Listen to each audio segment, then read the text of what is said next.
เรียกว่าความสุขได้บ่ชีวิตสองตายายกลับมาอยู่บ้านใช้ชีวิตเรียบง่ายเงีย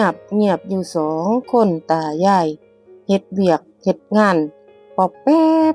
บแทบสิบ่ได้เว้านำกันบางมื้อก็คุยกันบางมื้อก็เฮ็ดงานของตัวเองไปแต่ละมื้อมันแตกต่างจากเคยใช้ชีวิตอยู่ในเมืองที่หลากหลายผู้คนขวักไขว่ทำมาหากินแข่งกันในด้านสินค้าในด้านการบริการหาเฮ็ดทุกสิ่งทุกอย่างเพื่อที่จะถูกใจลูกค้าสร้างอาชีพของเฮาให้มีลูกค้าติดอาหารการกินของเฮาให้มีระดับพอที่จะรองรับลูกค้าได้เนาะค่ะพอมาอยู่จังสี่แล้วความรู้สึกนั้นมันหายไปบ่ได้วิ่งเต้นบ่ได้แย่งบ่ได้รีบเร่งบ่ได้เฮ็ดเพื่อที่จะถูกใจไผเพื่อถูกใจใครเลยนอกจากเฮากินสร้างเองแท้นั้นมันเหมือนปลดปล่อยเหมือนกับชีวิตเฮามีอิสระเหมือนกับเฮาบ่ได้มีเงินทองในตรงนั้นแต่สบายใจในการดำรงชีวิต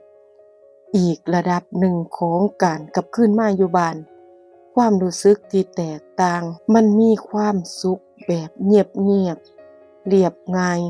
ความสุขบ่ได้ว่าจะต้องมีเงินเสมอไปบ่ได้ว่าจะต้องมีสังคมที่ดีหรือผู้คนมากมายที่ยอมรับเฮาเสมอไปแต่ว่ามันเกิดจากใจของเฮามันกลับได้รับความสุขที่เฮาได้กลับมาอยู่บ้านถึงมันสิบ่มีรายได้มากมายเหมือนที่เฮาเคยอยู่แต่มันก็ได้กลับมาแล้วทำตัวให้อยู่ได้กับปัจจุบันกับสิ่งที่เฮาเผชิญอยู่แค่นั้นชีวิตก็มีขึ้นและมีลงยามขึ้นก็อย่าหลงยามลงก็อย่าท้อชีวิตต้องเดินไปข้างหน้าอยู่กับปัจจุบันทำทุกวันให้ดีที่สุดสำหรับเฮาอดีตคือเรื่องที่ผ่านมาอนาคตคือเฮายังบ่ฮู้ว่าเฮาสิไปถึงหรือเปล่าสู่ทำวันนี้ให้ดีที่สุดมีความสุขที่สุดสำหรับเฮา